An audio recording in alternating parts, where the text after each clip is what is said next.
Hey guys, it's Dr. Bartlett. Just real quickly, if you're watching this video, more than likely you have found yourself as a virtual learner or fixing to be a virtual learner. So what does that mean? So even if you chose to be a virtual learner because that's what works best for you and your family due to COVID or other reasons, health reasons, or if you were quarantined because you were around somebody that had COVID at school or somewhere else or in your family, or if you're unfortunately contracted COVID somewhere and you're quarantined also. So you are in the place of a virtual learner. This is adjustment. This is totally different than being a student at the school. And so I want to talk real quickly about your virtual learner, what now? Couple things I want to give you some tips and some advice from Dr. Bartlett just quickly, because I think these are very important distinctions that we need to help you with. One of the things you're going to find and you're going to want to do is you're going to want to make your own schedule. You're going to want to sleep in. You're going to want to, hey, I don't have to go to school today, so I might sleep till 9, 10 o'clock in the morning. What we're asking students and parents to help students with is make sure that you have a set schedule, that you are still in school, even though you are a virtual learner. And so from 8:30 to 3:30, that's school time. So get up. Yes, you might be in your pajamas still. Grab a cup of coffee if you need to, grab some breakfast, and head to school. And make sure you're engaged in school activities at 8:30 in the morning, and be expected to be engaged in school activities till at least 3:30 in the afternoon. You're still in school. There's still work going on. Some of our classes are synchronous and some of our classes are asynchronous. Synchronous meaning that you have a teacher meeting with you at a specific time, and that could be every day, or that could be a couple times a week.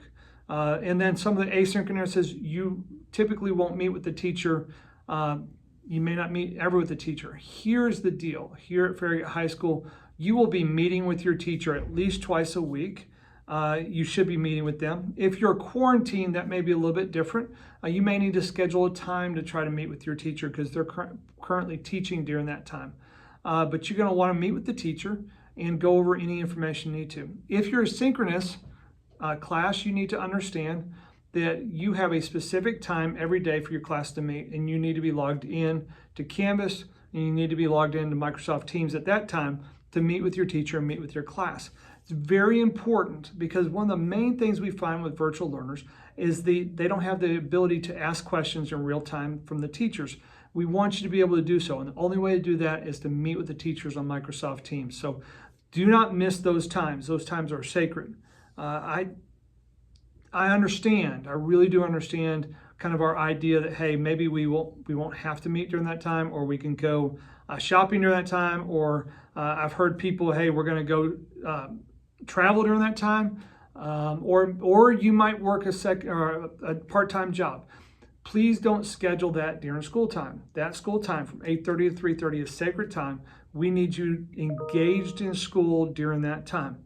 It's also going to be important for you to organize yourself. Please check your Canvas. You'll check your Canvas calendar, but don't just look at your calendar and say, what's due today? You need to be planning 3 to 5 days out. So look at it and say, what's due today? What's due tomorrow? What's going on? So make sure you're in constant communication with your teacher, but also looking at what's going to happen in 3 to 4 days. What do I need to be planning on doing? What's the big assignments coming up? How do I plan on tackling those big assignments? Very important. Make sure you're organized in that fashion. So you look at your calendar, but look at the modules of each of your courses and make sure you plan that out. You can plan that on a piece of paper, you can plan that out on a calendar, or you can plan that out in your virtual calendar. So we want to encourage you to make sure you're completely organized. It's hugely important that you advocate for yourself. As a virtual learner, and if you're sitting there quarantined and you have gone from the classroom into to a quarantine learner and you're logging on to Canvas for the first time and trying to figure this out, log on to Canvas, email your teacher, email your teacher, email your teacher. I can't say that enough, that you need to be in correspondence with your teacher over how do I do this? What do I need to do? What are the assignments I need to do? What's the information I need to be on? A lot of our teaching, when you are on your Canvas learner, you're a virtual learner, whether you're quarantined or whether you have chosen to go virtually for the whole semester, a lot of our teaching is done by video. So a couple things and tips on video I want to go over with you. First, I want you to kind of read it like you would read an article, basically. You might just read an article for information. You might skim read the article first, and then go back and look at the information you need to learn. Maybe it's questions at the end of it, or maybe it's just information you want to learn. Go back and read it closely. And then again, the third time, if you need to do it a third time, go back and do it one more time, pausing the video. So if you're a video, so I'll give you an example. If you're a video and you're watching how to manipulate polynomials and how to factor polynomials, let me just say that. So you might want to say, okay, I'm going to watch the video once. It's a 10-minute, 12-minute video. I'm going to watch it once. I may write down some notes as I watch it and just say, okay, what about this? What about this? What about this? Then I'm going to go back, I'm going to watch the video again, and I'm going to pause the video on those spots where I'm not sure I understood the information. So a 10-minute video then becomes a 20-minute video, and that's okay, or a 25-minute video, because I'm going to pause it, I'm going to work through it, and try to make sure I got the questions answered through the video. A third time, I might go back and look at the video again to make sure that I understand what's going on. Use that pause button, use that rewind button. Make sure you're using the videos properly to learn the material you're supposed to learn during that lecture time. If that doesn't also work, it's a real simple thing to go to Google and Google the subject, and maybe you Google the subject and hit Khan Academy, and those videos in Khan Academy can also explain concepts to you if you need to.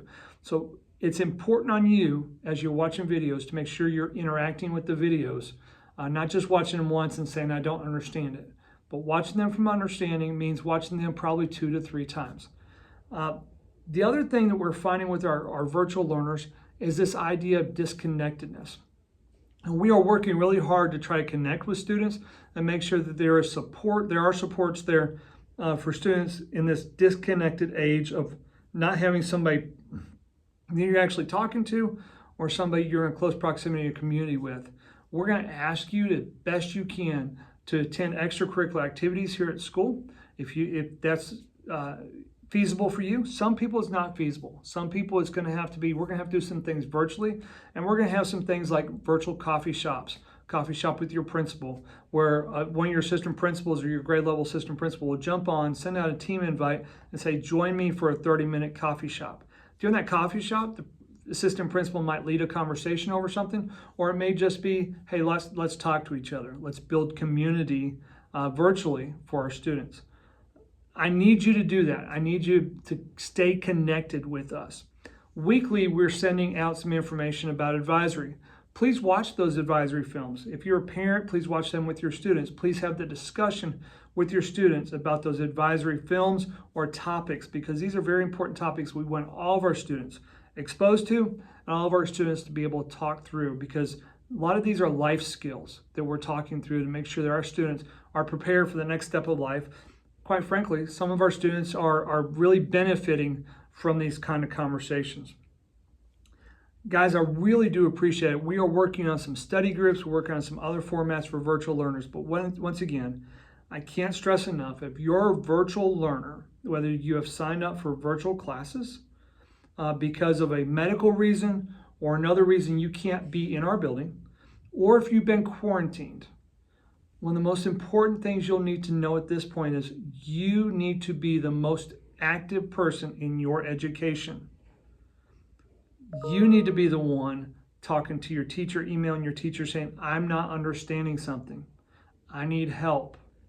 Because you're not sitting in front of that teacher, it's harder to make sure that you understand what you need to understand on a daily basis. I need you to advocate for yourself. If you're doing that, you'll find greater success in virtual learning.